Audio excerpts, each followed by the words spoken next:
सिंह और स्वागत है सभी का आज की क्लास में। सो फटाफट से सारे के सारे स्टूडेंट्स आ जाइए। 1 मिनट के अंदर अंदर अपनी पॉजिटिव अफर्मेशन लिखिए और फिर हम अपनी क्लास को शुरू करते हैं। जल्दी से आ जाइए सारे के सारे स्टूडेंट्स फटाफट से।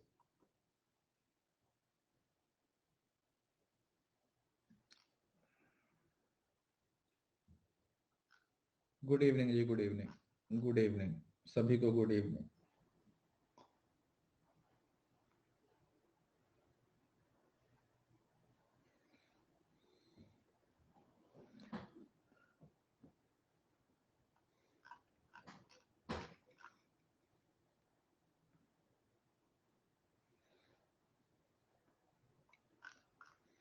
मैं बढ़िया, बताइए।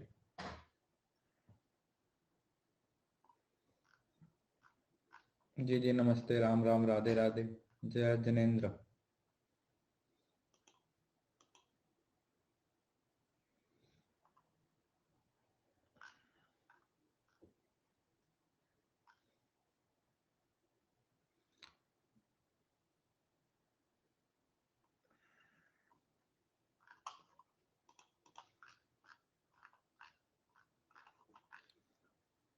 अरे अब प्लस में तो कुछ महारत ही ऐसे भी हैं, हम और नेटवर्क की वजह से 2 क्लासेस रीशेड्यूल कर दें तो ये अनअकैडमी पे कंप्लेंट कर देते हैं हमारी। कहाँ भाई, मेरे को मजा आता है क्लासेस रीशेड्यूल करके। तुम्हारे लिए तो रीशेड्यूल होती है, उससे पता तुम्हें मेरे को पेनल्टी लगती है। मेरे को अच्छा लगता है ना रीशेड्यूल करना। कोई नहीं, चलो भगवान सबका भला करे। नहीं, अब मैं मंडे से बताऊंगा सब लोगों को ना कि पढ़ते कैसे हैं।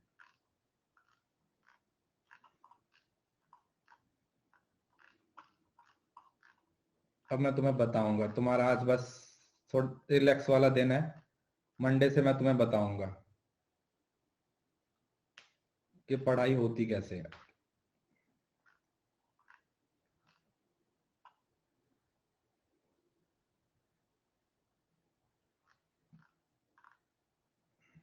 डरा नहीं रहा, सिर्फ अभी बता रहा हूं।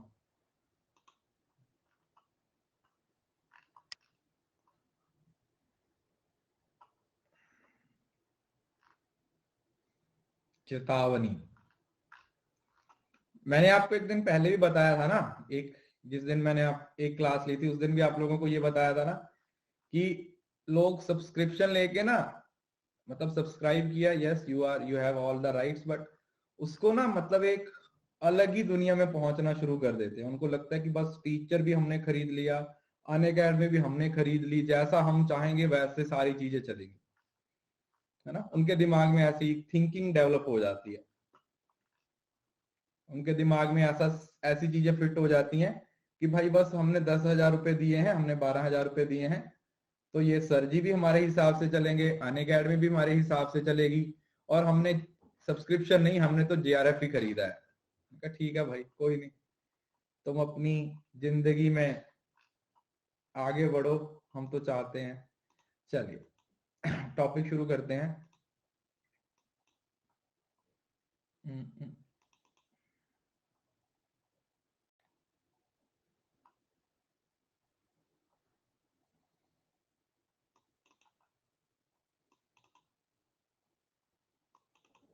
ओके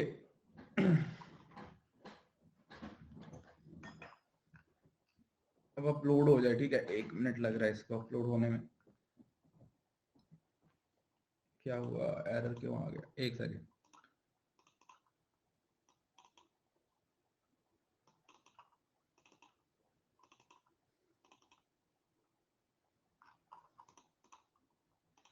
ठीक तो है, पीपीटी में क्या दिक्कत है।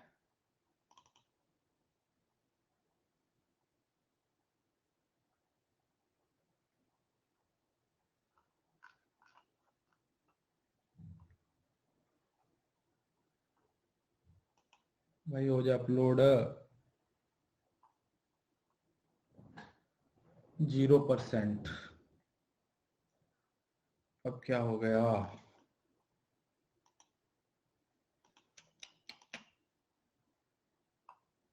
फाइनली लोगों को बहाना चाहिए था, नहीं, मैं बोलता फिर से नेटवर्क नहीं आ रहा बेटा, मैं क्लास नहीं ले रहा। चलो सर क्लास बंद होगी, अब पहले तो अनअकैडमी पे कंप्लेंट करें कि चलो ठीक है, मतलब जिससे पढ़े उसी की कंप्लेंट करते हैं, है ना। चलिए तो अभी कल की क्लास में मैंने आप लोगों को, प्लीज बातें बंद, फॉर्मल फैलेसीज पढ़ाई थी।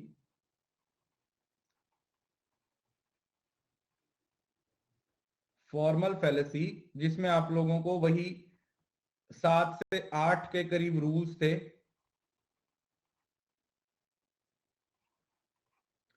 8 रूल्स थे जिसमें हमने जिसको आप गोल्डन रूल्स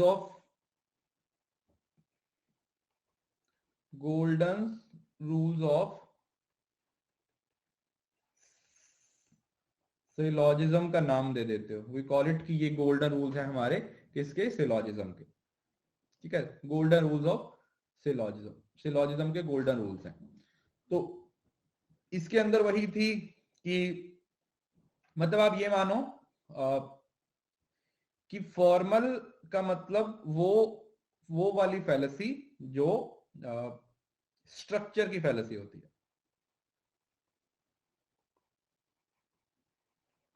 कौन सी फैलेसी होती है?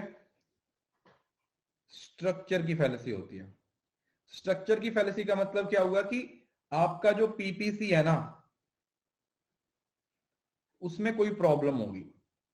आपका जो पीपीसी है उसके अंदर कोई प्रॉब्लम होगी, स्टैंडर्ड फॉर्म में नहीं है, 4 टर्म होगी, एम्बिगियस टर्म होगी, मिडिल टर्म डिस्ट्रीब्यूटर नहीं है, दोनों एरर्स, मतलब अलग अलग तरीके की जो चीजें हमने पढ़ी थी।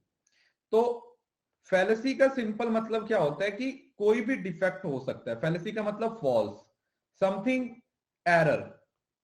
फैलेसी का मतलब यहां पर क्या हो जाएगा, एक तरीके से एरर की बात हो रही है कि कोई एरर है जिसकी वजह से हम चीजों को सही तरीके से समझ नहीं पा रहे। और ये जो एरर्स हैं वो 2 तरीके के होते हैं।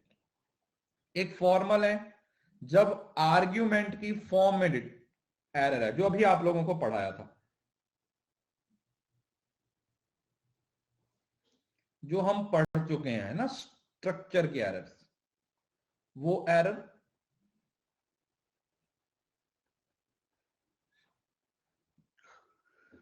जो आपके स्ट्रक्चर के एरर्स हैं, स्ट्रक्चर मतलब पीपीसी के जो भी एरर्स हैं, ठीक है, उसको आप इसके अंदर कवर कर लेते हो। और जो इनफॉर्मल है, इनफॉर्मल कंटेंट की जो बीच में चीजें लिखी हुई हैं, जो कंटेंट लिखी हुई है,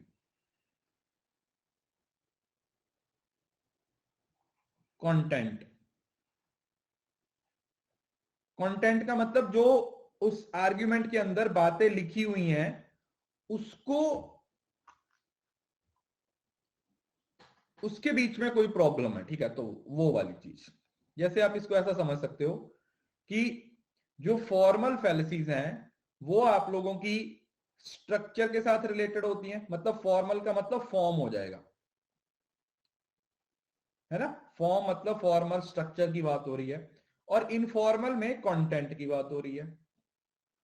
which can be detected by only to the reference to the content, कि उसके अंदर जो चीजें लिखी हुई हैं वो गलत है, जो उसके अंदर चीजें लिखी हुई हैं वो गलत है। तो किसी भी आर्ग्यूमेंट के अगर स्ट्रक्चर में कोई प्रॉब्लम आ रही है तो वो फॉर्मल फैलेसी हो जाएगी, और अगर उसके कंटेंट में प्रॉब्लम है तो वो इनफॉर्मल फैलेसी हो जाएगी। ठीक है जी। कंटेंट तो याद रखिए, कंटेंट और स्ट्रक्चर की ही यहां पर बात हो रही है। तो ये 2 चीजें पहले आप लोग समझ लीजिए। जैसे इस फोटो में आप लोगों को बहुत अच्छे तरीके से एक चीज बता रखी है। अगर तो इन तीनों का यहां तक पहुंचने में जो प्रॉब्लम आ रही है वो है आप लोगों का स्ट्रक्चर, ये हो जाएगा आप लोगों का फॉर्मल फैलेसी। समझ रहे हो ना, यहां तक पहुंचने तक फॉर्मल। फैलेसी का मतलब एरर, फैलेसी का मतलब एरर, डिफेक्ट। और अगर सिर्फ इन ऊपर वाली 3 चीजों में यहां तक, मतलब सिर्फ इस लेवल तक, ये जो ये जो ब्लू कलर मैंने ले लिया है यहां पर, ये जो ब्लू कलर है, अगर सिर्फ इस तक है, इस तरीके तक, तो ये आप लोगों का कौन सा हो जाएगा, that will come under informal fallacy. ये किसके अंडर आ जाएगा, ये आप लोगों का इनफॉर्मल फैलेसी का पार्ट बन जाएगा, that will become the part of your informal fallacy. किसका पार्ट बनेगा, इनफॉर्मल फैलेसी का पार्ट बन जाएगा। ठीक है जी, इनफॉर्मल फैलेसी, फॉर्मल फैलेसी, ये दोनों है। इसमें से जो फॉर्मल फैलेसी है वो हमने कल खत्म कर लिया, आज हम इनफॉर्मल पढ़ेंगे। इनफॉर्मल ये हो गया, वैलिड और इनवैलिड उसके हिसाब से। देखो फॉर्मल जो फॉर्म के साथ रिलेट करती है, ठीक है जी, फॉर्मल मतलब जो फॉर्म के साथ रिलेट करती है। और ये नॉन स्ट्रक्चरल एस्पेक्ट, मतलब नॉन स्ट्रक्चरल एस्पेक्ट कौन से हो गए, कंटेंट के, कंटेंट है ना, नॉन स्ट्रक्चर मतलब जो स्ट्रक्चर से रिलेटेड नहीं है वो कंटेंट से रिलेटेड होगा, जो चीज स्ट्रक्चर से रिलेटेड नहीं है वो कंटेंट से रिलेटेड होगा। देन तो जो स्ट्रक्चर की जो बात होती है वो डिडक्टिव में होती है, आपको याद होगा जब मैंने आपको डिडक्टिव आर्ग्यूमेंट पढ़ाया था तब आपको ये चीज पढ़ाई थी कि जो वहां पर जो प्रॉब्लम होती है वो कौन से केस में होती है, आ जाए if there is a problem in deductive, आवाज अपने आप ही सही हो जाएगी, 10 सेकंड वेट करो, अपने आप सही हो जाएगी। ठीक है, दोबारा एक्सप्लेन कर देता हूं। फैलेसी क्योंकि स्ट्रक्चर की फैलेसी है, तो स्ट्रक्चर की फैलेसी डिडक्टिव की फैलेसी होगी। क्यों, क्योंकि स्ट्रक्चर को निमोनिक पढ़ा था, तो वहां पर क्या था, देवी को साउंड पसंद है में भी हम इसी चीज की बात कर रहे थे, देवी को साउंड पसंद है में भी हम इसी चीज की बात कर रहे थे, स्ट्रक्चर की ही बात कर रहे थे। तो जो स्ट्रक्चर की फैलेसी है that fallacy is of formal nature, वो फॉर्मल नेचर की fallacy, that fallacy of formal nature जो डिडक्टिव का पार्ट बनती है, that becomes a part of deductive. और अगर फॉर्म की फैलेसी आ जाती है तो उससे आपका आर्ग्यूमेंट क्या बन जाता है, इनवैलिड बन जाता है। ठीक है जी, क्योंकि डिडक्टिव आर्ग्यूमेंट क्या होता है, इनवैलिड होता है, सिंपल। इसके बिल्कुल ऑपोजिट बाकी की सारी चीजें आ जाएंगी, इसके ऑपोजिट हैं जो बाकी की चीजें आ जाएंगी।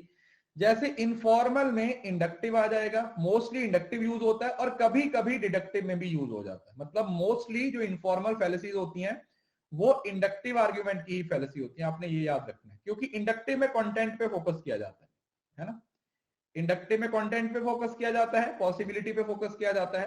तो इसका मतलब जो फॉर्मल फैलेसीज है वो डिडक्टिव फैलेसीज हैं, डिडक्शन से रिलेटेड हैं, और जो इंडक्टिव हैं वो इनफॉर्मल फैलेसीज हैं, वो इंडक्शन से रिलेट करती हैं, इनफॉर्मल फैलेसी से रिलेट करती हैं। Those are related with the informal fallacy, informal के साथ रिलेट करती हैं, जो आर्ग्यूमेंट को स्ट्रॉन्ग और वीक बना देती है।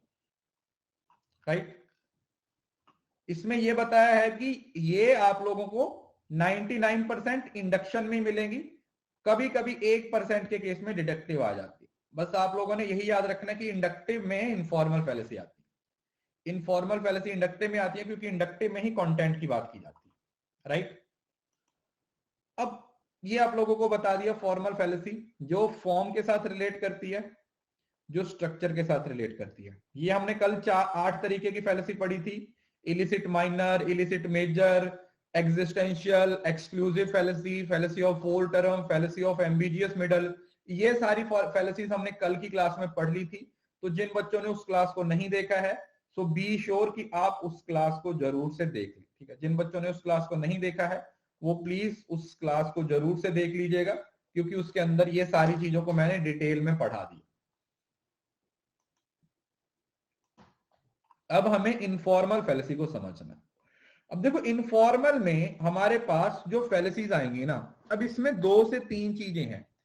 एक तो इनके जो ओरिजिनल नेम है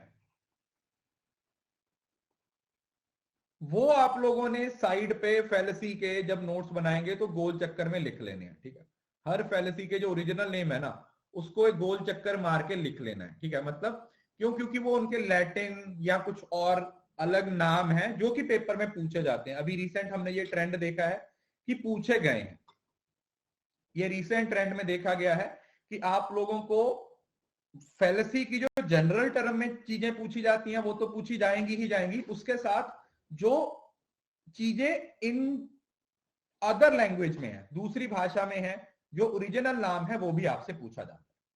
एक तो ये, और दूसरा फैलेसी को याद करने का सबसे बेस्ट तरीका है कि आप लोगों ने उस एग्जाम्पल को याद रखना।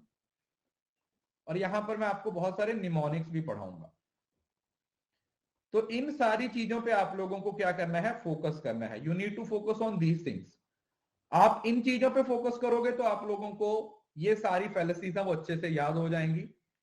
ये सारी फैलेसीज है वो आप लोगों को लंबे समय तक याद रहेंगी, ठीक है जी। तो हम सबसे पहली फैलेसी देखते हैं, इसको होमिनम, अगेंस्ट द मैन। देखो होमिनम, होमिनम में नाम नाम आता है, नम, hominem, ad hominem. Ad hominem का मतलब किसी इंसान के नाम की बात हो रही है। हम क्या कर रहे हैं? किसी पर्सन के अगेंस्ट कुछ बोल रहे हैं, अगेंस्ट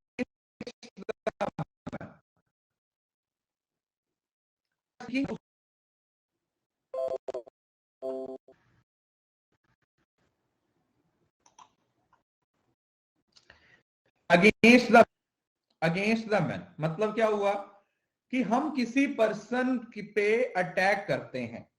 इस फैलेसी की मतलब वो अटैक होगा, वो एक तरीके से पर्सनल अटैक हो जाएगा जो कि उस मैटर के साथ रिलेटेड नहीं होगा। मतलब एक तरीके से अगेंस्ट द मैन उस पे पर्सनल अटैक करेंगे, उसके पास्ट को लेके, उसके रिलीजन को लेके, किसी भी तरीके का अटैक हो सकता है। marked by or being an attack on an opponent's character rather than by answering the argument। उसके कैरेक्टर पे, वो आर्ग्यूमेंट की जो बात है उसको तो साइड पे कर दें, उसके कैरेक्टर को फोकस करते हैं। मतलब समझ रहे हो ना? Attack the person arguing rather than the actual argument. Argument पे टारगेट नहीं कर रहे हो, you are not targeting the argument. आप आर्ग्यूमेंट पे टारगेट नहीं कर रहे हो, आप उस बंदे पे अटैक कर दिया। जैसे भाई कोई बंदा आपको आर्ग्यूमेंट दे रहा है, तुम बोलते हो तेरा आर्ग्यूमेंट तो इस वजह से इनवैलिड है क्योंकि तू तीसरी क्लास में फेल हो गया था, तू तू लॉ स्कूल में नहीं जा सकता क्योंकि तेरा बाप क्रिमिनल है। समझ रहे हो ना? इसका मतलब क्या हुआ कि वो बंदा जो जो करना चाहता है या जो वो आर्ग्यूमेंट दे रहा है उस पर कोई ध्यान नहीं दे रहा, उसके पास को लेके, उसके कैरेक्टर को लेके, उसकी फैमिली को लेके, इस तरीके की बातें हैं वो दे दी जाती हैं। तो एड होमिना मतलब अगेंस्ट द मैन, जब किसी बंदे पे पर्सनल लेवल पे अटैक किया जाता है, जब किसी बंदे पे पर्सनल लेवल पे अटैक किया जाता है। अब इसकी एग्जांपल है, ठीक है, ये किम कार्दशियन है, ठीक है जी। तो ये हॉलीवुड की एक एक्ट्रेस है, इसका जो कलर है वो थोड़ा हमारे देश के जैसे हम लोग है ना, हम सांवला रंग है। अब अगर ये किसी फेस क्रीम की ऐड करेगी तो लोग इसके फेस क्रीम पे नहीं जाएंगे, वो इसके डस्की कलर पे कमेंट करेंगे कि भाई तेरा तो खुद का रंग सांवला है, तो तू तेरी क्रीम कैसे असर करेगी? समझ रहे हो ना? वो क्रीम इसने थोड़ी बनाई है भाई, वो तो ब्रांड एम्बेसडर है उस क्रीम की, है ना? तो इसका मतलब ये नहीं देखा जा रहा है कि उस क्रीम की क्या बात हो रही है, उस क्रीम के बारे में क्या बोला जा रहा है ये नहीं देखा जा रहा, उस क्रीम को कौन प्रेजेंट कर रहा है ये बोला जा रहा है। Are you getting the point? तो इसका मतलब बंदे के कैरेक्टर पे, बंदे के कैरेक्टर पे टारगेट किया जाएगा, बंदे पे पर्सनल अटैक कर दिया जाएगा।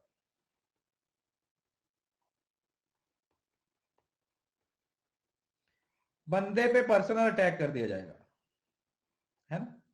जैसे मैंने आपकी इसकी पहली भी एग्जांपल दी थी, वो केश कांति ऐड देती है जूही चावला और उसके पति के सर पे एक भी बाल नहीं है, तो भाई थोड़ा सा पकड़ के उसके सर में भी लगा दे, शायद 2-4 बाल निकल आएंगे। तो आप ये नहीं देख रहे हैं कि वो तेल अच्छा है या बुरा है, हम ये देख रहे हैं कि उस तेल की ऐड कौन कर रहा है। तो चाहे अच्छा ही हो भाई, वो अच्छा ही हो सकता है तेल अच्छा हो, फिर हम बोलते हैं हाँ तू पहले अपने पति के सर में लगा ताकि उसके 2-4 बाल उगाएं। So these are some of the examples of ad hominem. जब आप किसी पर्सन को पर्सनल अटैक करते हो,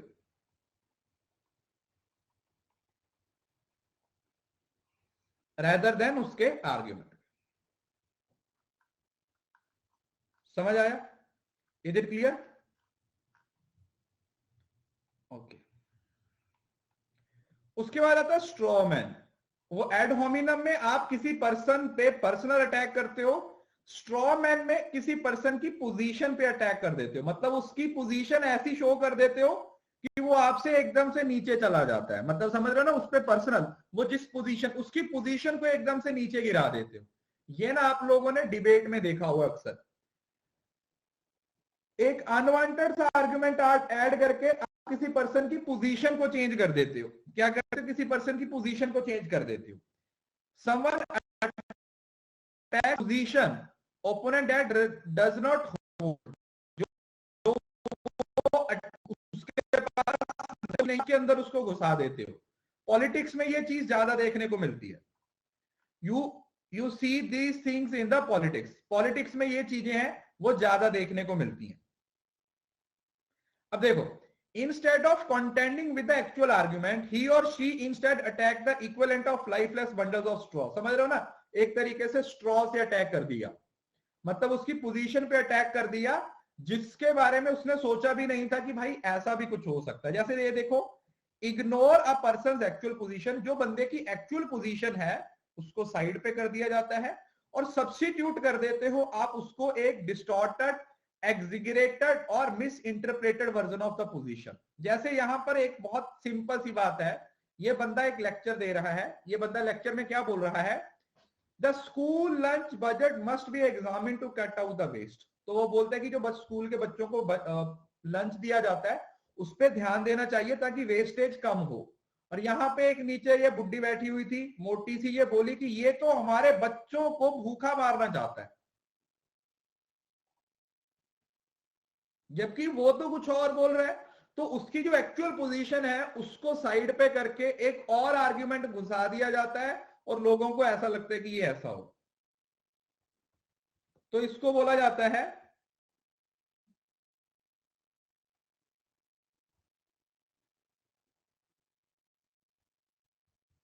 जब किसी बंदे की पोजीशन पे अटैक किया जाता है। Strawman fallacy, that fallacy is known as strawman fallacy. समझ आ गया? Is it clear? Strawman fallacy debate में ये पॉलिटिशियन ऐसे ही करते हैं ना, वो जो टीवी पे डिबेट होती है, पोजीशन अटैक इज नॉट। यहां पर इसके कैरेक्टर पे अटैक थोड़ी हुआ बेटा, ये तो ये पोजीशन होल्ड कर रहा है उस पर अटैक हो रहा है। पर्सनल तो ये हो जाता है ना, इस बंदे के बारे में कुछ बोला जाता है। यहां पर तो जो जिस पोजीशन में है उस पोजीशन को सब्स्टिट्यूट कर दिया जाता है किसी और पोजीशन के बारे में। इसकी एक और एग्जांपल है यहां पर, देखो ये कैसे काम करता है। इग्नोर द रियल आर्ग्यूमेंट, जो रियल आर्ग्यूमेंट है उसको तो आप इग्नोर ही कर देते हो क्योंकि रियल आर्ग्यूमेंट पे तो आप आना नहीं चाहते, रियल आर्ग्यूमेंट पे तो आप आना ही नहीं चाहते। तो उसके जगह पर आप एक प्रिटेंडिंग आर्ग्यूमेंट बना देते हो। क्या कर देते हो? एक आर्ग्यूमेंट जो डिफीटेड द प्रिटेंड आर्ग्यूमेंट, फिर आप सामने वाले आर्ग्यूमेंट को कंप्लीट जज हो और उसकी विक्ट्री देखते हो।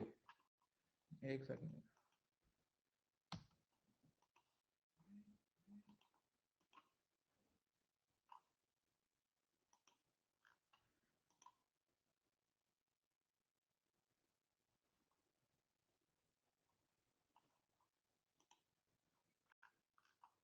विक्ट्री मतलब जीत।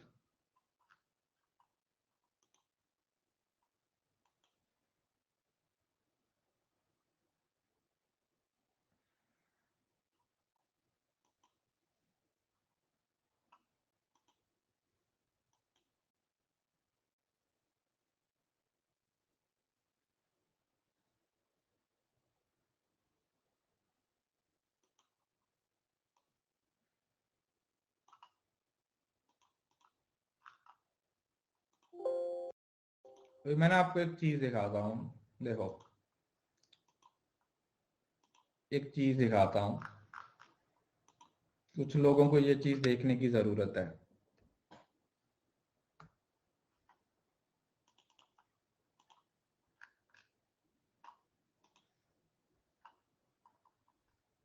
ये ना मेरे इंटरनेट की स्पीड है, 80 MB डाउनलोडिंग स्पीड और 70 MB अपलोडिंग स्पीड। मतलब इतनी स्पीड होने के बाद भी अगर वॉइस स्टक हो रही है तो ये मेरे एंड से कोई एरर नहीं है, क्योंकि हमें मिनिमम स्पीड 10 MB चाहिए होती है क्लास को प्रोसेस करने के लिए। ठीक है, तो भाई इसमें मेरा कोई कसूर नहीं है, अनअकैडमी के एंड से कोई प्रॉब्लम हो सकती है। ठीक है जी, तो ये कोई बहुत बड़ी बात नहीं है। जब कोई भी ऐप अपडेट होती है, उसके अंदर चीजों को चेंज किया जाता है, तो उसमें बहुत सारी चीजें होती हैं, तो इस वजह से। तो यहां पर क्या करते हो आप, इसमें जैसे ये देखो, इसमें ना एक स्टेटमेंट और है, जैसे president Trump does not have a middle class American in mind, he is part of upper class. कि जैसे बोल दिया जाए कि मोदी जी सिर्फ गरीबों का सोचते हैं क्योंकि वो गरीब फैमिली से आते हैं, वो अमीरों के बारे में नहीं सोचते। या डोनाल्ड ट्रंप है, वो सिर्फ अमीरों के बारे में सोचता है क्योंकि वो अमीर फैमिली से आता है। समझ रहे हो ना? तो मतलब उस बंदे की पोजीशन को एक नेगेटिव पोजीशन के साथ क्या कर दिया जाता है, सब्स्टिट्यूट कर दिया, जो एक्चुअली में उसकी पोजीशन नहीं होती, उसकी पोजीशन पे अटैक किया जाता है। राइट, आगे अपील टू इग्नोरेंस। अब इसका ये देखो बड़ा अजीब सा नाम है, अपील टू इग्नोरेंस, आर्ग्यूमेंटम एड इग्नोरेटियम। अब ये वाला नाम मैंने आप लोगों को बोला था कि इसको गोल चक्कर डाल देना। ठीक है जी, ये मैंने आप लोगों को बोला था कि इस नाम को गोल चक्कर में डालना, क्योंकि ये पेपर, कोई चीज इस वजह से ट्रू है क्योंकि उसको फॉल्स नहीं किया जा सकता, या कोई चीज फॉल्स है कि उसको ट्रू किया जा सकता। समझ, चीज ट्रू है, फॉल्स नहीं साबित कर पाया। यार देखो, मेरे एंड से एक पैसे की भी प्रॉब्लम नहीं है मुझे, मैं इसमें क्या करूं बताओ? मेरे एंड से मैंने आपको दिखा दिया, अब इसका मेरे पास कोई सोल्यूशन नहीं है, मैं तो रिपीट ही कर सकता हूं। ठीक है जी, अगर आपको लगे कि मेरे एंड से प्रॉब्लम है, मेरे एंड से कोई भी प्रॉब्लम नहीं है। अपील टू इग्नोरेंस का मतलब क्या हुआ कि आप किसी आर्ग्यूमेंट को इस वजह से ट्रू मान लेते हो क्योंकि उसको आज तक कोई फॉल्स साबित नहीं कर पाया, या आप किसी आर्ग्यूमेंट को फॉल्स मान लेते हो क्योंकि उसको आज तक कोई ट्रू साबित नहीं कर पाया। वाइस वर्सा, मतलब ये लिखा हुआ है ना, ये देखो, एब्सेंस ऑफ एविडेंस और एविडेंस ऑफ एब्सेंस, देखो वाइस वर्सा रिलेशन।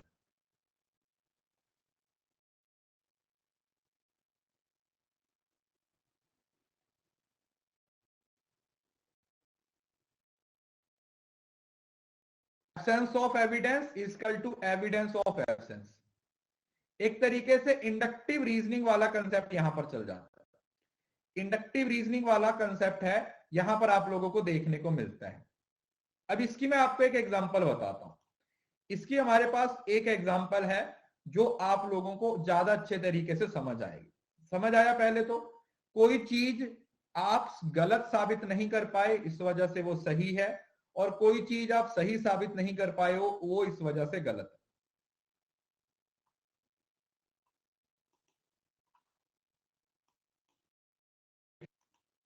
जैसे देखो, ignore proof of anything does not something if an person goods this is hardly proof things either exist।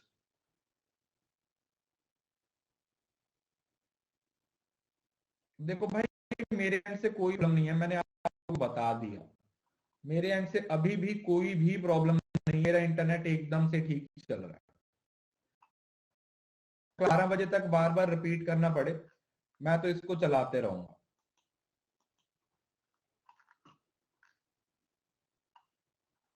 ठीक है, इग्नोरेंस का मतलब क्या हुआ कि कोई चीज को आप आज तक ट्रू साबित नहीं कर पाए इस वजह से वो फॉल्स है, या किसी चीज को आप फॉल्स साबित नहीं कर पाए इस वजह से ट्रू है। क्यों? क्योंकि यहां पर absence of proof equal to proof of absence की बात होती है।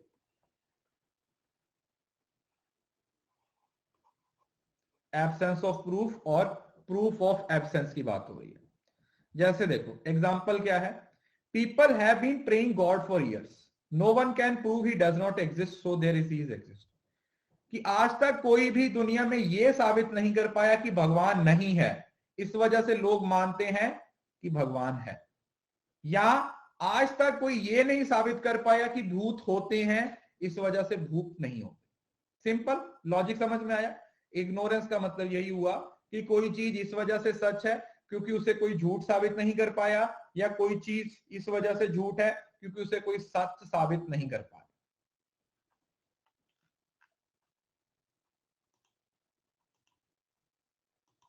राइट? समझ गए? चलिए ऐसे देखो, no proof that P true, कोई प्रूफ नहीं ट्रू, जैसे there is no proof that alien have visited earth, conclusion aliens have not visited earth. समझ रहे हो ना? अब जितनी मर्जी इसकी एग्जांपल्स पढ़ते रहो, वही सारी चीजें घूम के आती रहेंगी। लैक ऑफ एविडेंस मतलब यहां पर आप लोगों के पास एविडेंस नहीं है, खत्म। एविडेंस की कमी है, lack of evidence. Lack of evidence की बात हो कि यहां पर किसी तरीके का कोई एविडेंस नहीं है।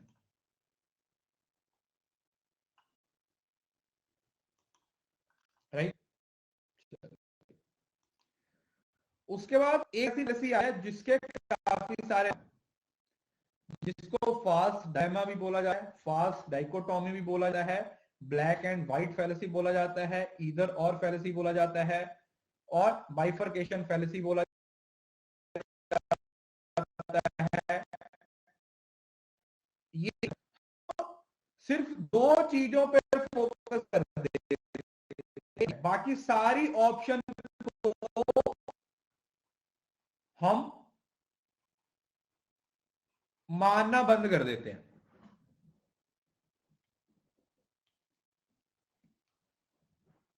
इस फैलेसी के अलग अलग नाम हैं।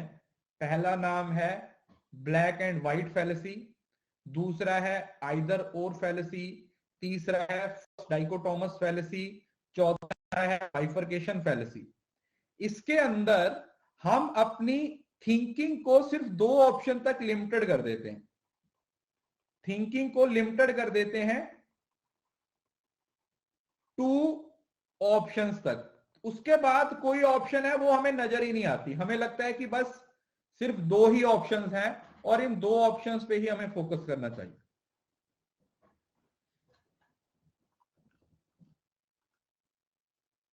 ब्लैक एंड व्हाइट, हम अपनी थिंकिंग को दो ऑप्शंस तक ही लिमिटेड कर देते हैं कि बस हमारे पास दो ही ऑप्शन है भाई, अगर इन दोनों में से आप कुछ कर सकते हो तो कर सकते हो, तीसरी कोई ऑप्शन नहीं।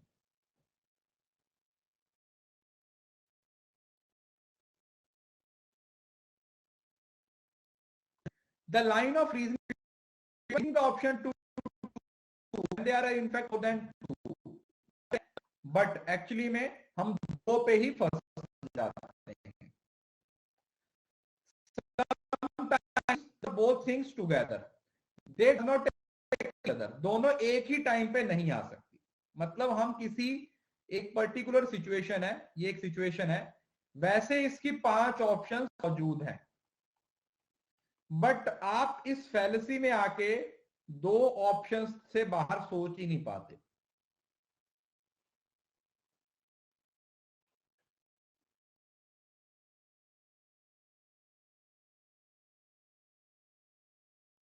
सोच ही नहीं पाते।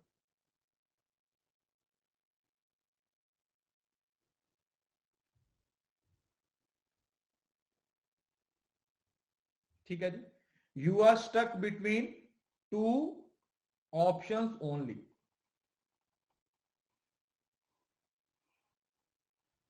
जैसे सपोज करो 10th है, 10th के बाद आप 75 तरीके की चीजें कर सकते हो, बट आपके घर वाले बोलते हैं या तू साइंस ले या तू आर्ट्स ले, जबकि आप नॉन मेडिकल में भी जा सकते हो, आप कॉमर्स में भी जा सकते हो, समझ रहे हो ना, आप वोकेशनल कोर्स भी कर सकते हो, आप आईटीआई भी कर सकते हो। बट हमने इस फैलेसी में आके क्या मान लिया कि हमारे पास सिर्फ 2 ही ऑप्शंस हैं। हमने क्या कर लिया, हमने फैलेसी में आके सिर्फ ये मान लिया कि हमारे पास 2 ही ऑप्शंस हैं, तीसरी ऑप्शन ही नहीं। इन दोनों में से कोई एक सिलेक्ट करनी पड़ेगी। In Latin America only 2 countries offer travel, तो मैक्सिको, जैसे देखो unlimited number of options is given, और ऑपरेटर पे काम करता है, समझ रहे हो ना, या तो ये या ये, और तीसरी चीज के बारे में आपको सोचने में नहीं दिया जाता। जैसे इसमें देखो लिखा हुआ है ना, you are either for me और अगेंस्ट मी, आप अपने दोस्त को बोलते हो कि या तो तू मेरे साथ है या तू मेरे खिलाफ है। Either you are for me और यू आर अगेंस्ट मी, या तो तू मेरे साथ है या तू मेरे खिलाफ है।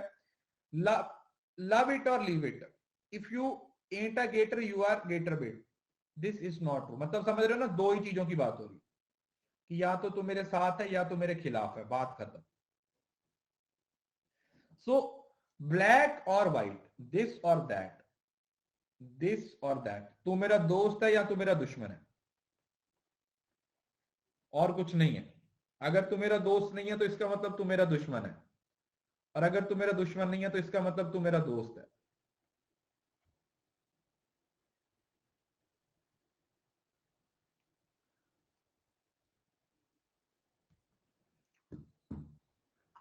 ठीक है जी, तो ये हो गया। उसके बाद आता है slippery slope. Slippery slope fallacy का मतलब होता है, अगर आप किसी एक चीज को होने देते हो तो आप ये अज्यूम कर लेते हो कि और बहुत सारी चीजें होंगी। स्लिपरी स्लॉप होता है ना कि आप राई का पहाड़ बना देते हो, राई का पहाड़ बनाना, मतलब आप ये मान लेते हो कि अगर ए इंसिडेंट हो गया, मतलब अगर आपने ए इंसिडेंट होने दिया तो वो बी को लीड करेगा, फिर वो सी को लीड करेगा, फिर वो डी को लीड करेगा, समझ रहे हो ना। ये देखो, you said if you allow A to happen, अगर आप एक एक इवेंट को होने देते हो, then Z will actually happen too, इसका मतलब ए आपका होना ही नहीं चाहिए।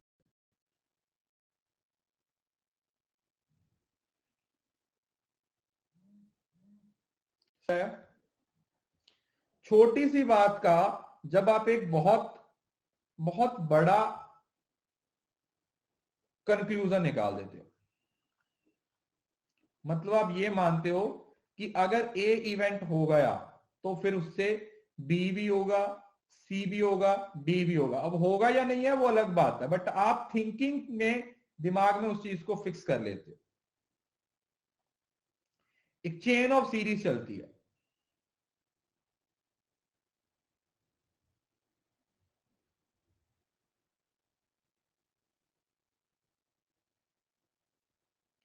जैसे ये देखो,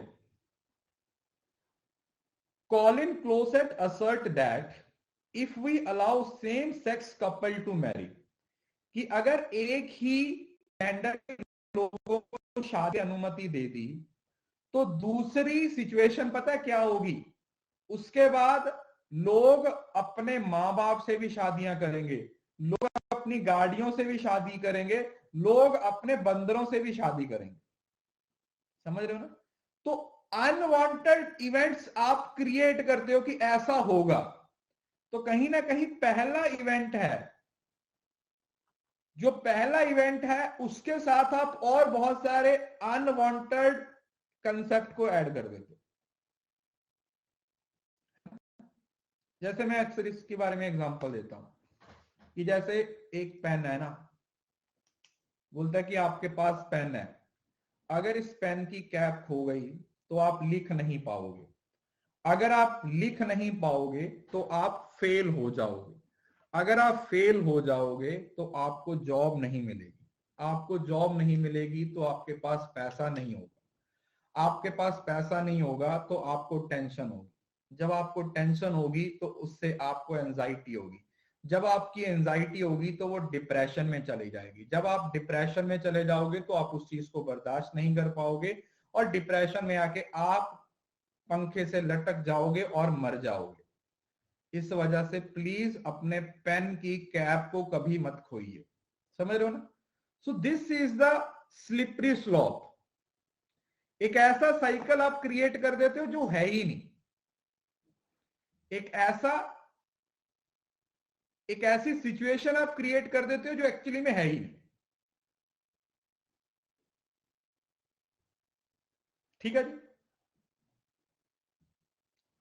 जब से मैंने ये सुना ना तब से मैंने कैप वाले पेन यूज करने बंद कर दिए, ये मैंने टुचू टुचू वाले यूज करने शुरू कर दिए।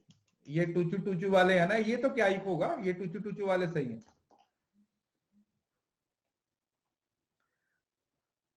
एक सीरियल ऑफ इवेंट्स आप क्रिएट कर देते हो, जहां पर पहला इवेंट आपका हो गया तो उससे सोचते हो कि आगे ये होगा। उसने बोला कि वो बच्चा है चोरी करते 2-3 बार पकड़ा गया है, तो आने वाले टाइम में वो बहुत बड़ा चोर बन जाएगा। समझ? जरूर चोरी पे चोरी कर चोरी कर देश लूटेगा, है ना? ऐसा ऐसी सिचुएशन पर अगर आप ए इवेंट को होने देते हो, if you allow one event to happen, तो उससे बी भी होगा, फिर सी भी होगा, फिर डी भी होगा, फिर ई भी होगा, फिर एफ भी होगा। तो इसका मतलब पहला इवेंट ही नहीं होना चाहिए, पहला इवेंट ही नहीं होना चाहिए। अगर पहला इवेंट नहीं होगा तो बाकी के इवेंट्स के होने का तो कोई मतलब ही नहीं बनता, है ना? तो ये हो गया स्लिपरी स्लॉप। ये देखो, if we teach Tanmay how to drive the car, he want to learn how to drive helicopter. मतलब अगर आप अपने बच्चे को साइकिल सिखाते हो तो कल को वो हवाई जहाज भी उड़ाना सीखेगा। मतलब पहले वो साइकिल सीखेगा, फिर वो बाइक सीखेगा, फिर वो गाड़ी सीखेगा, फिर वो ट्रक सीखेगा, उसके बाद रेलगाड़ी सीखेगा, फिर उसे जहाज भी उड़ाना सिखाना पड़ेगा। समझ रहे हो ना? तो ये राई का पहाड़ बना देते हो। मतलब innocent first step, improbable chain reaction, बहुत अलग अलग रिएक्शन होने शुरू हो जाते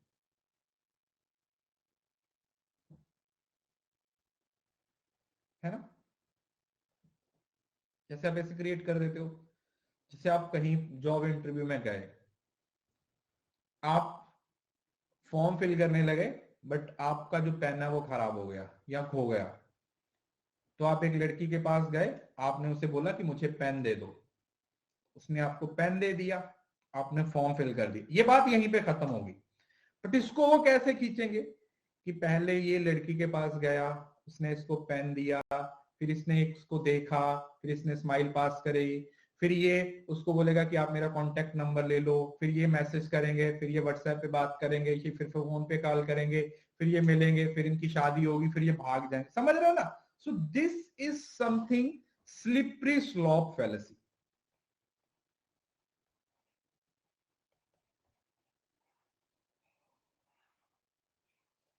इस फैलेसी को बोला जाता है स्लिपरी स्लॉप फैलेसी, जिसमें एक सिचुएशन कैसे दूसरी जगह पर पहुंच जाती है आपको पता भी नहीं चलता।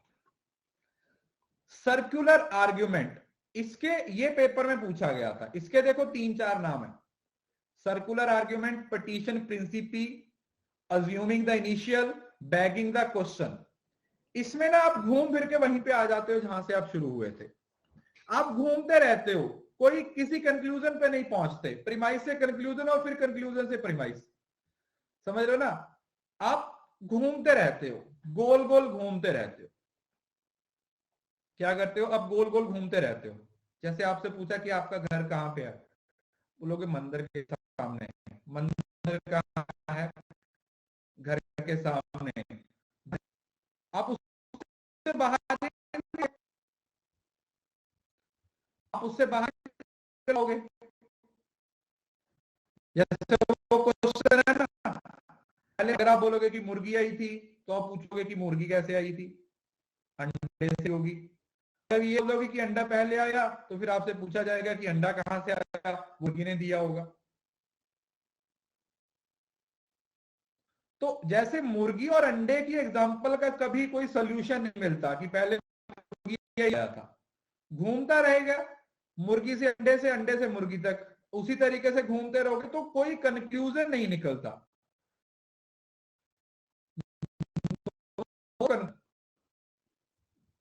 आप किसी कंक्लूजन तक नहीं पहुंच पाते,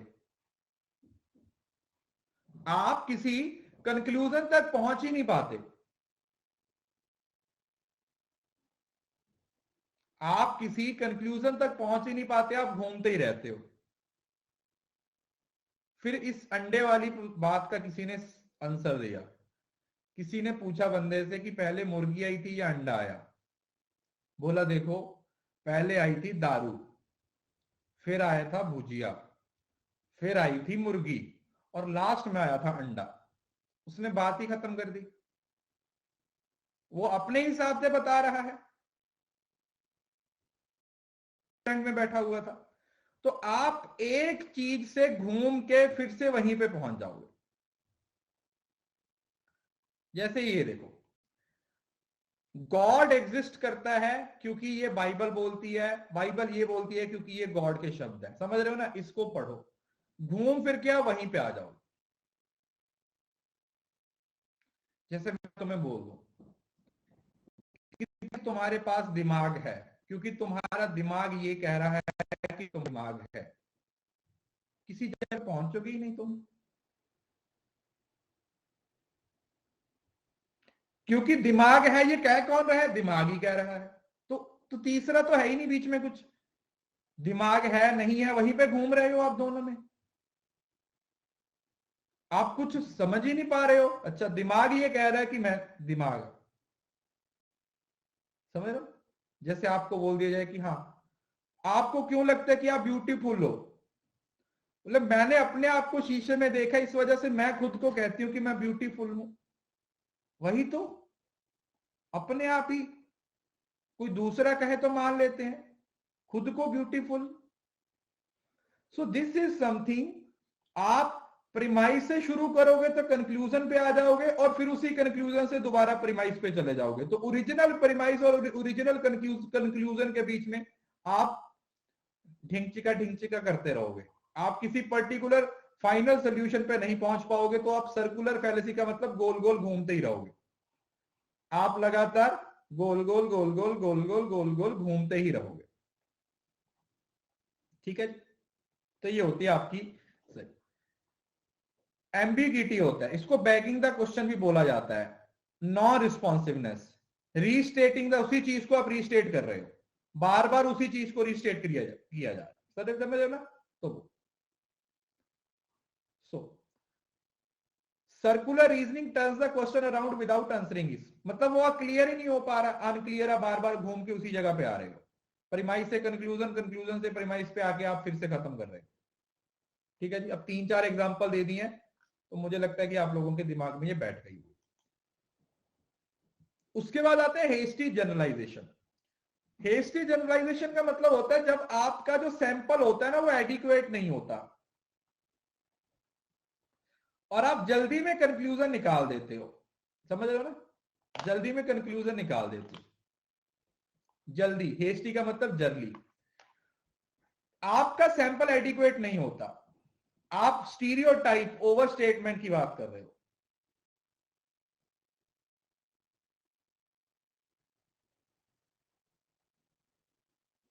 सामने से एक लड़का आ रहा है, नाक साफ करते हुए नाक में उंगली मार रहा है, तो आपने उसको देखा और आपने एकदम से कंक्लूजन निकाल दिया कि दुनिया के सारे लड़के ऐसे ही हैं।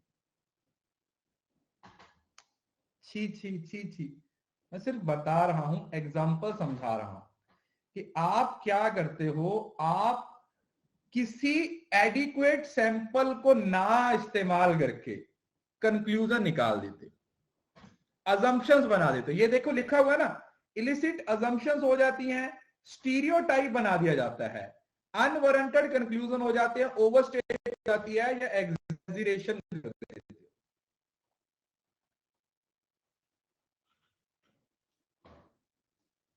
Using an unrepresentative sample to conclude a general rule, stereotypes, taking small or non-random sample to make conclusion about a population, opposite of accident। समझ रहे हो ना।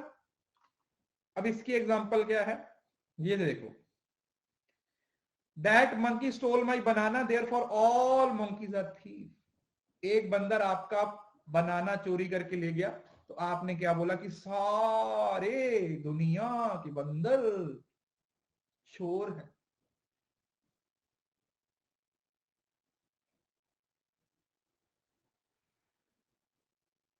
आप ऐसा मान के चलते हो कि दुनिया के सारे ही बंदर हैं चोर, ऐसा थोड़ी है।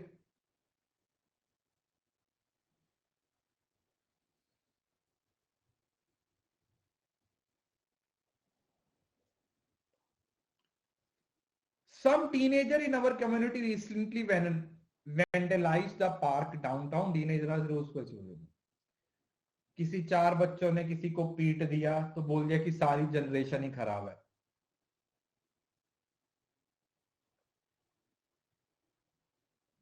है ना।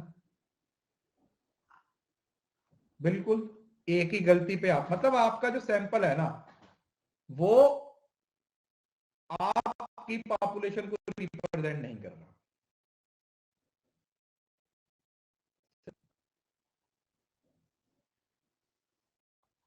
जैसे वो कहते हैं ना, कौन कहते हैं बुड्ढे इश्क नहीं करते, करते हैं लेकिन लोग उन पे शक नहीं करते, है ना। मैंने पहले भी सुनाया था, वही सारी सिचुएशन हो जाती है। आपका जिस पॉपुलेशन को जनरलाइज कर रहे हो, उसका जो सैंपल है वो रैंडम नहीं है, वो उसको रिप्रेजेंट नहीं कर रहा, आपने फिर भी एक कंक्लूजन निकाल दिया।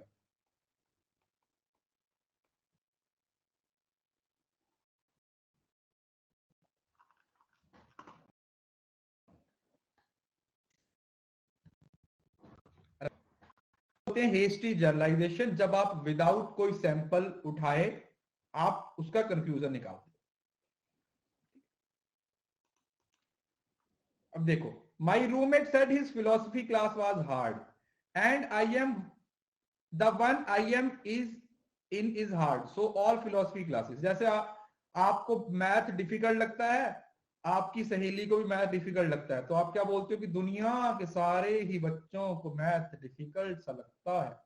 यस, क्योंकि दो लोगों के बेसिस पे आप कैसे पूरा निकाल सकते हो ना, कंक्लूड कर सकते हो, हाउ यू कैन कंक्लूड। तो हेस्टी जनरलाइजेशन का सिंपल सा मतलब वही है कि आप चीजों को जल्दबाजी में जनरलाइज करते हो, चीजों को जल्दी में जनरलाइज कर देते हो।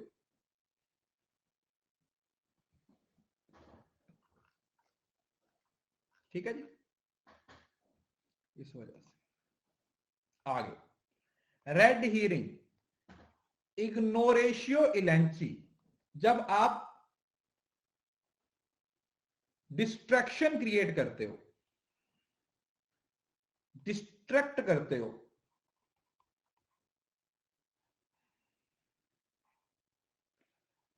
डिस्ट्रैक्ट करके, जैसे देखो, is a distraction from argument typically with some sentiments that seems to be relevant not. मतलब आप इसमें ना एक इमोशनल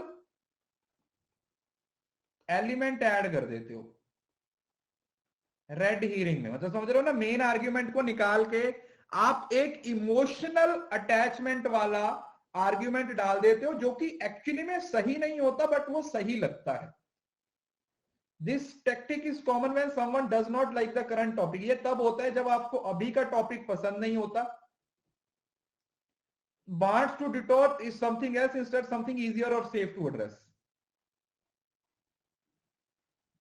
ये वही आ गई कि टॉपिक तो चल रहा था गरीबी की रेखा, आपको अच्छी नहीं लगी तो आप रेखा की गरीबी पे आ गए। देखने में लग रहा है कि अच्छा यार ये तो मिलता जुलता सही है, इससे मिलता जुलता ही है, बट एक्चुअली में वो आपको सेफ साइड लगी, है ना।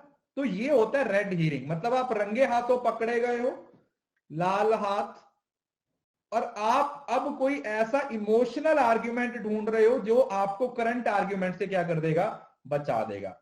जैसे ये देखो,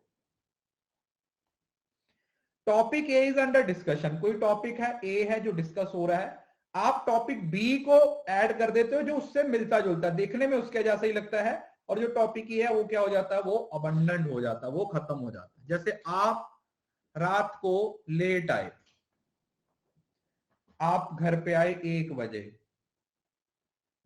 ठंडी बहुत थी, आप अपनी मम्मी को बोल के गए थे कि मम्मी मैं अपनी सहेली के घर पे जा रही हूं और मैं 10 बजे तक आ जाऊंगी, मगर वहां पर आप फिर दारू पी ली, दीवार में टक्कर मार दी, 2 दांत टूट गए, हालत खराब कर ली, और आप लेट हो गए घर आते हुए। आप रात को 1 बजे घर पे आए। जिससे पहले मैं आपको एक और चीज बता देता हूं। एक लड़का ऐसे ही चला गया, लेट आया रात को 1 बजे,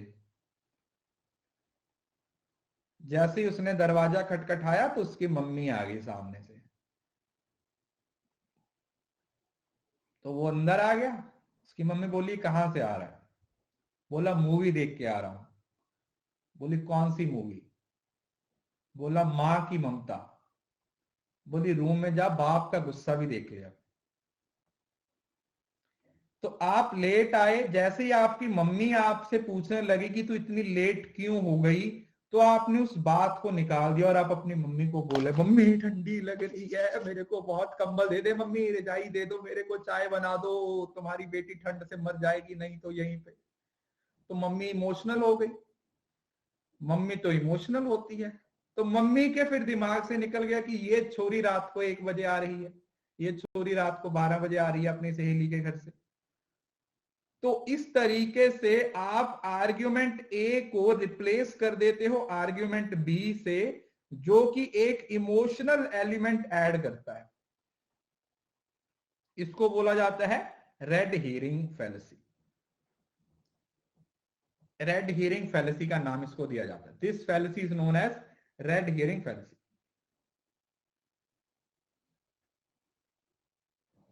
okay ji.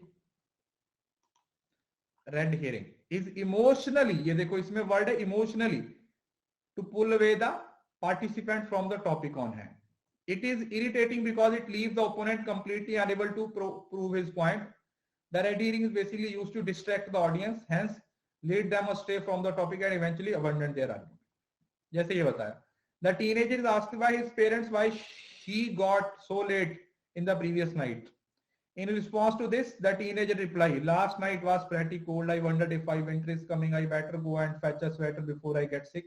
This appeals parents to emotion as he is moved from questioning why the teenager was। समझ रहे हो ना, जो मैंने एग्जांपल दिया वही एग्जांपल यहाँ पे लिखी हुई है, वही एग्जांपल यहाँ पे लिखी हुई है।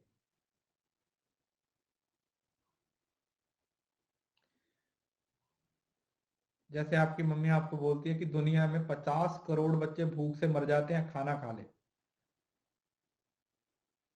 खिलाना तो वो खाना ही चाहती है तुम्हें, मगर वो उस चीज को किसके साथ रिलेट कर रही है, इमोशनल एलिमेंट ऐड कर रही है, कहां की बात को कहां पे लेके जा रही है।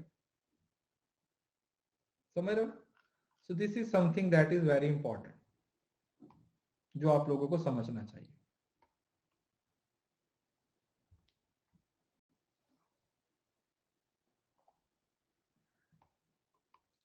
उसके बाद आता है टूक्यो फैलेसी। ये बड़ी इंटरेस्टिंग है। टूक्यो फैलेसी इसको अपील टू हिपोक्रेसी भी बोला जाता है। इसमें टू क्यों मतलब तू क्यों, तू, इसमें पता क्या कर दिया जाता है, आप पे कोई ब्लेम करता है, उस ब्लेम को आप एक और ब्लेम के साथ क्या कर देते हो, हिपोक्रेसी। हिपोक्रेसी की भी सीमा होती है, तू भी। जैसे आप सिगरेट पीते हो, आपके पापा आपको बोलते हैं तू सिगरेट पी रहा है, आप अपने पापा को बोलते तू कौन सी नहीं पीता, तू भी तो पीता है। समझ रहे हो ना, जिस बात के लिए कोई सामने से आपको अटैक करता है, उसी बात से आप सामने वाले को अटैक कर देते हो।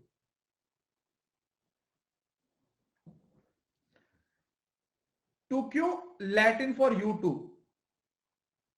यूट्यूब मी टू बहुत सारे कैंपेन चलते हैं इंडिया में, आप लोगों को पता है। अपील टू हिपोक्रेसी मतलब जो कहने और करने में अलग अलग तरीके से लोग होते हैं। This tactic does not solve the problem और prove once hypocrisy in the opponent. The tactic does not solve, ये बताया, focus on the other person hypocrisy is a diversionary tactic. U2 it is a appeal of hypocrisy opponent by asserting the opponent। वही जो argument सामने वाला दे रहा है वही argument आप घुसा देते हो, जो आर्ग्यूमेंट उसने दिया उसी आर्ग्यूमेंट को आप बीच में ऐड कर देते हो। जैसे आपके पापा आपको बोलते हैं कि तू सिगरेट मत पी, तो आप क्या बोलते हो, पापा जब आप मेरे टाइम पे थे ना आप चेन स्मोकर होते थे। अब ये थोड़ा ज्यादा हो गया बट फिर भी आप बोल देते हो ऐसा कि मैं तो एक आध पीता हूं, तुम तो एक सीरीज में पीते थे, है ना। जैसे आप दुकान पे गई और आपने 4 ड्रेस ले ली, जैसे ही आप अपने घर पे आए आपकी मम्मी बोली 4 ड्रेस लेके आई है तू, क्यों ली, तो आप बोलते मम्मी पिछले हफ्ते आप 7 लेके आई थी।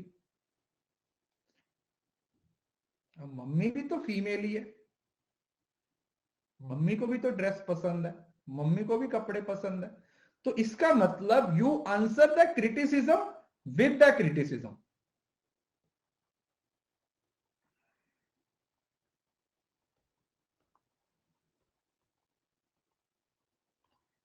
You answer the criticism with criticism.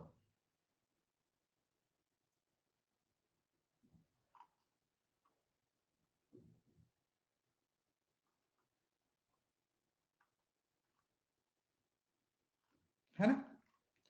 सो ये होता है जब आप सामने वाले के आर्ग्यूमेंट से ही सामने वाले को अटैक कर देते हो। क्या करते हो, जब आप सामने वाले के आर्ग्यूमेंट से ही सामने वाले को अटैक कर देते हो। U2 U2 टू क्यू मतलब U2।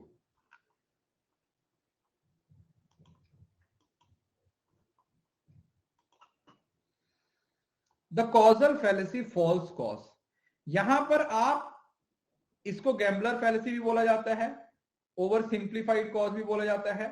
आप ऐसी चीज के बीच में कॉज और इफेक्ट लिंक क्रिएट कर देते हो जो एक्चुअली में होता ही नहीं है। समझ रहे हो ना, आप जो कॉज देते हो ना वो गलत होता है, मतलब उसका कोई साइंटिफिक प्रूफ नहीं होता, उसका कोई साइंटिफिक प्रूफ नहीं होता।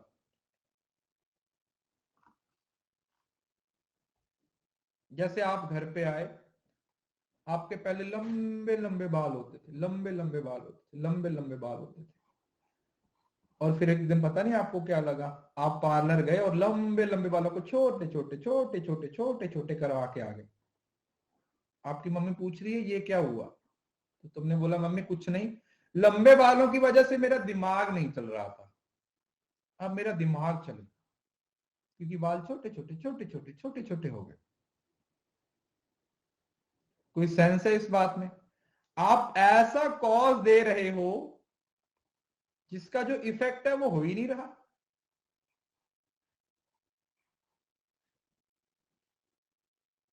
तो मम्मी बालों को ना दिमाग दिमाग को बाल ऐसे पकड़ के रखते थे जिसकी वजह से दिमाग चल फिर नहीं सकता था, तो मम्मी भी आगे बोलती है तो बेटा इतने इतने भी क्यों रखे, इसको आलू जैसे ही बना लेके आती तो ज्यादा अच्छा होता है ना, शैम्पू का खर्चा बच जाता, स्ट्रेटनर का खर्चा बच जाता, जो घर में कंघी है उसका खर्चा बच जाता है, इतने सारे खर्चे बच जाते,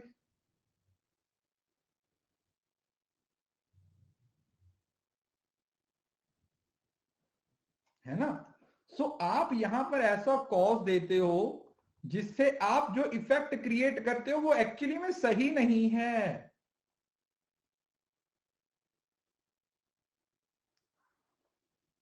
जैसे आप सपोज करो किसी पेपर में फेल हो गए,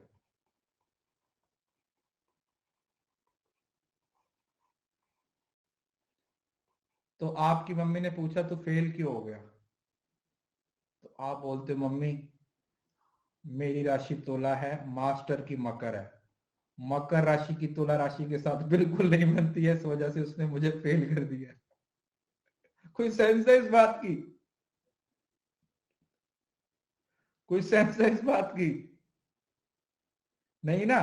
तो आप कॉज ऐसा दे देते हो जिससे एक तरीके से आप नॉन सेंस इफेक्ट क्रिएट करने की बात करते हो,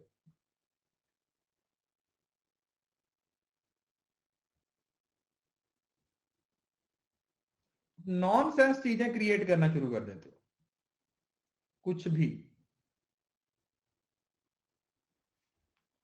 समझ रहे हो ना?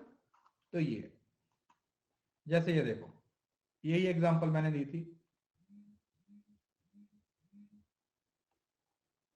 ये देखो, ever since I shaved my head I have been able to think better, कि मैंने जैसे ही गंजा हुआ हूं ना मैं पहले से अच्छा सोच पा रहा हूं। तो ये बातें दिमाग में रखिए, और जो बच्चा अच्छा नहीं सोच पाता है प्लीज गंजे हो जाइए, आपका दिमाग, आपकी बुद्धि ज्यादा काम करना शुरू कर देगी।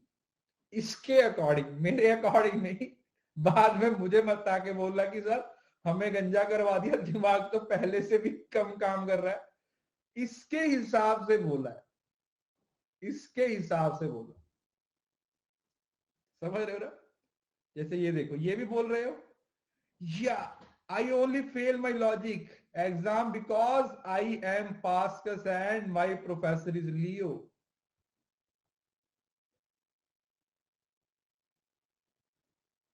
मेरी तुला राशि है उसकी सिंह राशि है, मेरी मकर राशि है उसकी कर्क राशि है, राशियों के हिसाब से। मतलब आप ये नहीं देख रहे हो कि आप फेल क्यों हुए,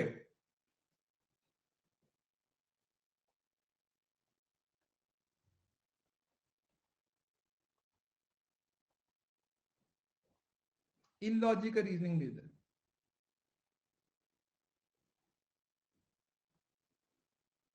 है ना।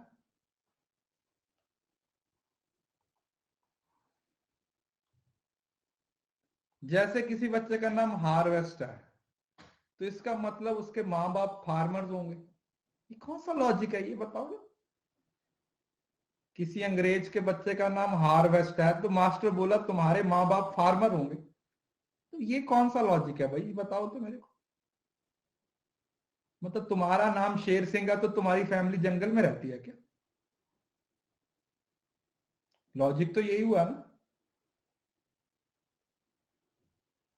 तुम्हारा नाम शेर सिंह है ना।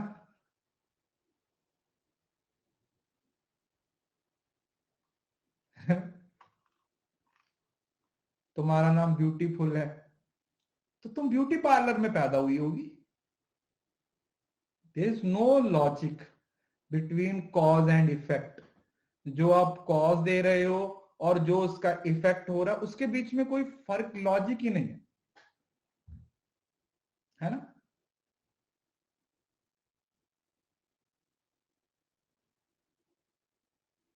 है ना?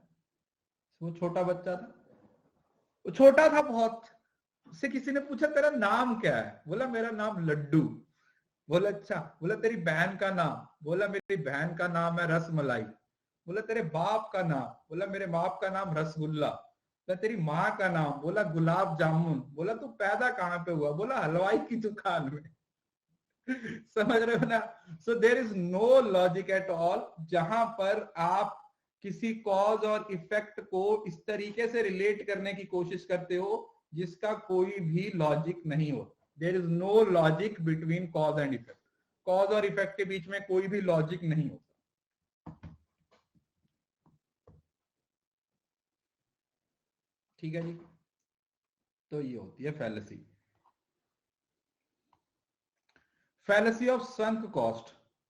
देखो संक कॉस्ट का मतलब वो कॉस्ट होती है जिसको आप रिकवर नहीं कर सकते, जो पैसा चला गया जिसको किसी भी तरीके से रिकवर नहीं किया जा सकता। मतलब आप एक ऐसी जगह पे मेहनत किए जा रहे हो जिससे आपको पता है कि आपका कोई रिटर्न नहीं निकलेगा। मतलब जैसे सपोज करो किसी बच्चे का नेट का रिजल्ट आ गया, वो फेल हो गया, वो बोला ऐसे में कैसे फेल हो गया, वो पूरे शहर के हर कैफे में जाके अपना रिजल्ट चेक कर रहा है। मतलब पूरे शहर में 150 कैफे है, हर कैफे में जाके अपना रिजल्ट चेक कर रहा है। अरे भाई जो एक बार फेल है वो हर जगह पे फेल है। वो सोच रहा कोई कैफे तो ऐसा होगा जो मुझे पास कर देगा। तो मतलब आप एक ऐसी चीज में इन्वेस्ट किए जा रहे हो जो आपको रिटर्न नहीं देगी। जैसे आपको पता आज के टाइम पे अब लैपटॉप का जमाना है, आपके पास सपोज करो 15 लाख रुपए है, तो आपने 15 लाख के डेस्कटॉप खरीद लिए, 15 लाख की सीडी खरीद ली, जबकि आज उसकी कोई कीमत ही नहीं है। कौन सीडी यूज करता है आजकल? पेन ड्राइव है, हार्ड डिस्क है, यूएसबी कार्ड्स हैं, तो कौन यूज करता है? तो समझ रहे हो ना, ऐसी इन्वेस्टमेंट जहां से आपको कोई रिटर्न नहीं आने वाली वो। अब इसकी सबसे रिलेटेबल एग्जांपल जो आप लोगों को मैं बता देता हूं, जैसे ये तुम हो और ये तुम्हारी सहेली है, वो ऑलरेडी तुम्हारा बहुत सारा खर्चा हो चुका है उस पर। फिर वो एक दिन तुम्हें आके बोलती है कि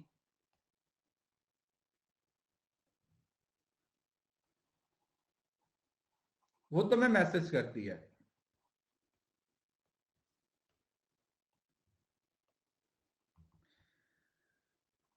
वो तुम्हें मैसेज करती है, बोलती है कि तुम मुझे कितना प्यार करते हो।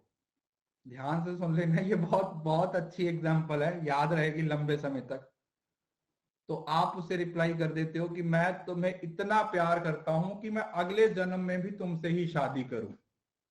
तो सहेली बोली ठीक है, मेरा रिश्ता किसी और जगह हो गया है, इस जन्म में मैं तुम्हें ब्लॉक कर रही हूं, हम अगले जन्म में शादी करेंगे। लॉजिक तो यही दिया उसने, लॉजिक तो उसने यही दिया कि तो तुझे भरोसा है ना अगले जन्म में, तो फिर तेरे को अगले जन्म में मिलूंगी, अभी फिलहाल मैं तेरे को ब्लॉक कर रही हूं। तो आपकी जो सहेली थी उसका रिश्ता हो गया है। अब आपको पता है कि यहां पर जो भी इन्वेस्टमेंट है वो खराब होगी, कुछ नहीं होने वाला, लेकिन आप उसकी शादी का खर्चा किए जा रहे हो, उसकी शादी के आधे कपड़े आप खरीद के दे रहे हो, शादी के बाद वो हनीमून के लिए स्विट्जरलैंड जा रही है, उसकी टिकट तक आप लेके दे रहे हो। समझ रहे हो ना? So this is something that we call fallacy of sunk cost. आपको पता है कि भाई ये जीरो रिटर्न है, यहां पे कुछ नहीं मिलने वाला वापस, बट फिर भी आप लगे हुए हो इन्वेस्टमेंट करने में।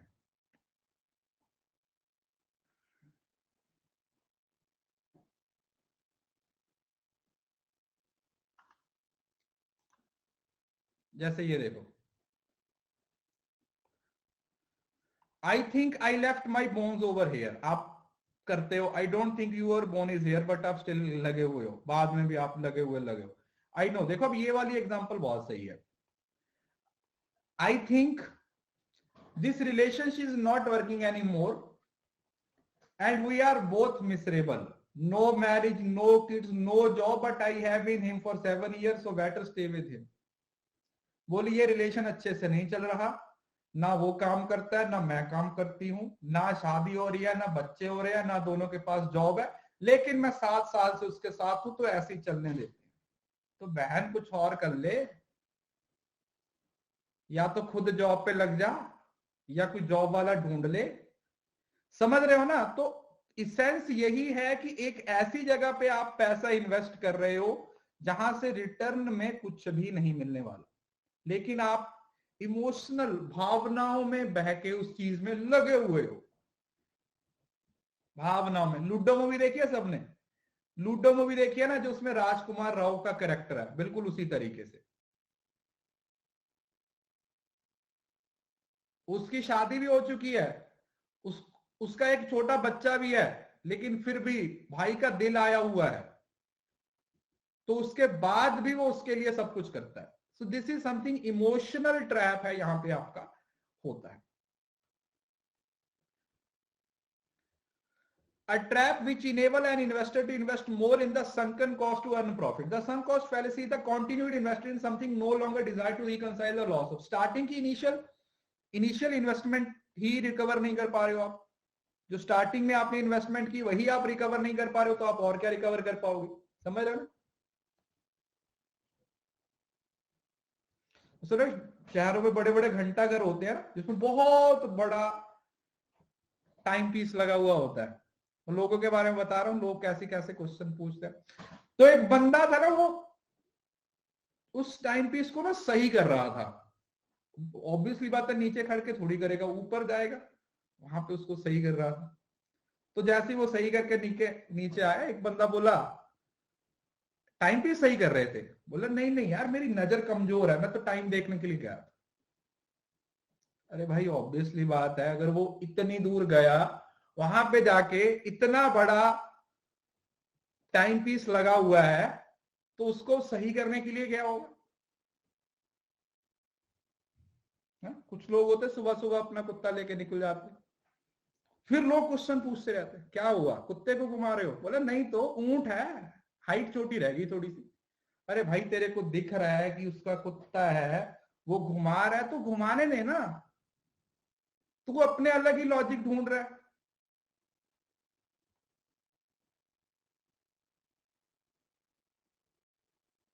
ना?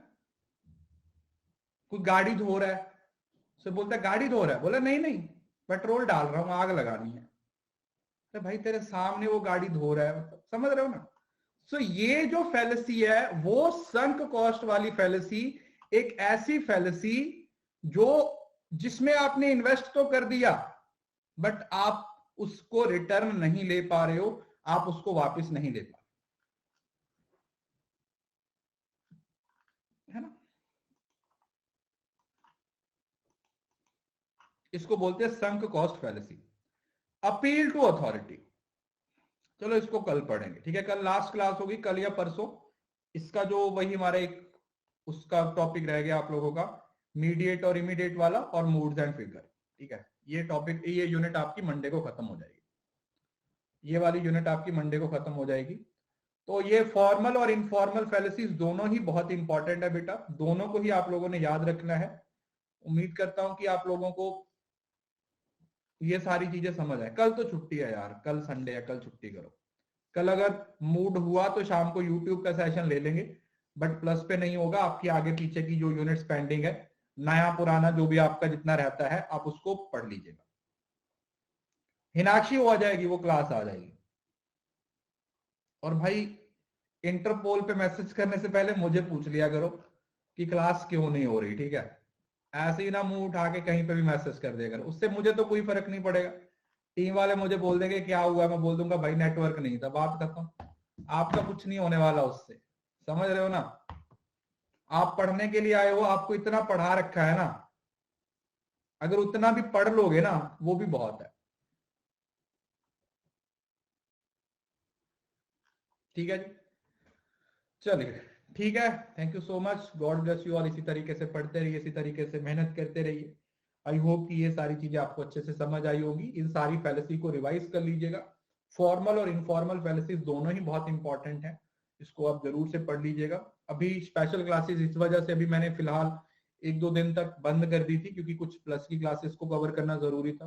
तो मोस्ट प्रोबेबली ट्यूसडे से वही हमारी सीरीज दोबारा शुरू कर देंगे, ठीक है? तब तक तो मुझे लगता है रिजल्ट भी आ ही जाएगा। एक बार रिजल्ट है, फाइनल आंसर की आ जाए, तो उसके बाद फिर हम आगे बढ़ेंगे, ठीक है बच्चे? चलिए ठीक है, thank you so much, bye, take care, ध्यान रखिएगा, खुश रहिए।